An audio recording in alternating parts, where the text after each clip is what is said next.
Alright guys, so I tried pausing my video like I do every time I make these videos, and for some reason it just did not record the complete other half of the video. I hit pause, I didn't hit stop, so I don't know what's different about today, but such is life. So here is the completed piece. I wanted you guys to see what I did, so this is just the second video to go along with it. When you're creating the details for your gemstones, I want to make sure you're not doing anything like this. This is obviously a very exaggerated what not to do. Guys, this is going to take me 0.2 seconds to make, and it's not going to look very pretty, yet sometimes this is kind of our go-to. It's almost like we treat this like something to check off our to-do list. You can see a difference in taking a little bit of time. I understand, I know that you understand pattern, contrast, craftsmanship when I see something like this rather than when I see something like this. And obviously this is a gross exaggeration of what I have seen turned in from time to time. But I just want to show you guys kind of what just a little bit of time and patience can do. So I want to make sure that you guys are using the 2 days that you have for this project to truly turn in something really great. To walk you through the steps that obviously were cut off in the last video, after I did the edges to all of these, I added that detail, that contrast. Then I took out, and I have one of these, so I just kind of wanted to show you. We've used these. I can't remember what we used them for, but I know we used them recently. Oh, we used them on our pumpkins. This is the vine charcoal, and I just kind of added a little bit of detail to make it look like that crumpled up tissue. Here I kind of showed you a trick that if you don't have charcoal, because I'm going to guess probably nobody has that at home, but I wanted to show you how I got it in the other ones. This right here is just a washable black marker, and it does look a little blue, but if you wanted to kind of add, you know, some areas that look like shadows, you can add those on there. And then if you wanted to add a little bit of water to make them bleed out just a little bit, you can do that as well. So again, this has more of a blue effect. I don't know that it'll be as obvious when it's not right next to the black. Who knows? The big black area. That is just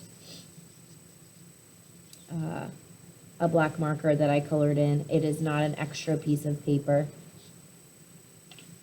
I just took my time and colored it in nice and solid to give it the look of an extra piece of paper. So if you wanted to use, I wouldn't use both, but if you wanted to use a black marker to kind of add that detail in here, you could certainly do so. So if you guys have any questions over any of this, definitely feel free to email me and ask me. I'm happy to help. Again, the things that I'm looking for in this project, I want to see pattern and kind of that contrast of color. So I don't want just the lines. This is not only quick, it's boring. There's no detail in there. These are just lines. What you can do to make it better is go back in some of these spaces and add a little bit more. I mean, these aren't amazing. They're very sloppy, and I don't know that I could save these completely, but I definitely could make them a little more interesting if I go back and just start kind of filling in this space and adding a little bit of contrast. So not so much white with black lines. Add a little bit of oomph. Here's a little bit of texture. So we've got some pattern, we've got some texture. I mean, doesn't this feel like if you kind of rubbed your fingers over it, it'd make that sound? At least that's what I'm going for. So here I'm going to darken this area up so it's not so white.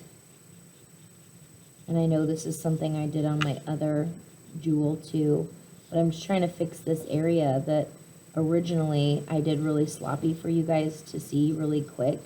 I just want you guys to see that you can go back.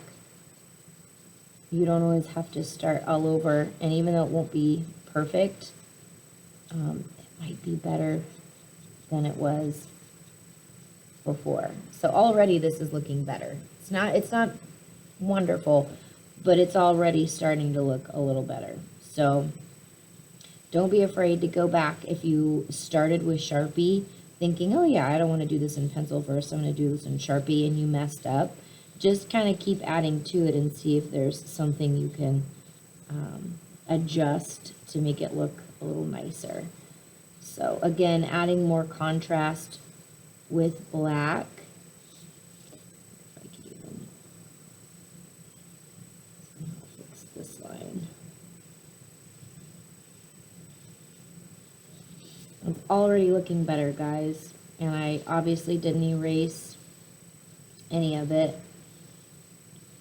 I'm just kind of going over it with a little bit more texture, pattern, detail, time, really. Look around your room if you're struggling, getting ideas. You have a computer right in front of you, search patterns. Already this is starting to look better, and I know if I took time, I could make these look better too. While I've got you on here, I will just, because you did miss this part when it cut my video off, this is a wonky middle. All I did was kind of go right around the edge a little bit with my marker. Again, I used the washable markers, and this is a permanent marker, so the black won't budge, but if I go over where I've used my primrose, these are the bold marker sets that I'm using today. I don't want too much water, so I'm kind of dragging my brush there a little bit so I don't get too wet. And I want to leave a little bit of white, because when I do that, it gives the effect of, where's my ruler? It gives the effect of having depth. So even though my ruler is pretty flat, you can see this long line right here where the highlight is. So it's pretty flat, but it still does have a little bit of depth, enough depth and a curve to the top that it does have a highlight that shines on the top. Here's a ruler, I can't even talk today, you guys. Here's a stapler, and you can see right on the edges where those highlights are. Right here where these thin lines are, it's because right above my desk I have a part of the light that's showing. Here I've got Play-Doh. So you can see the Play-Doh right around here, right down here. See how it's a lighter purple, and the shadow is being cast on the inside.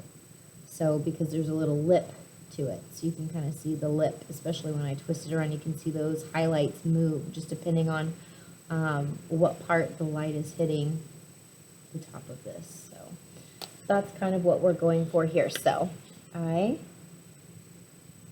just did a little bit, like so, dragged my brush,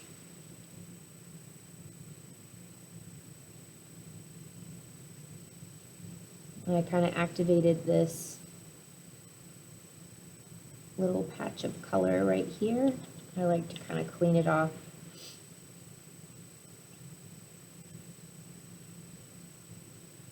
And again, leave a little bit of white to kind of add that highlight to it. So there you go. Here are your completed gemstones.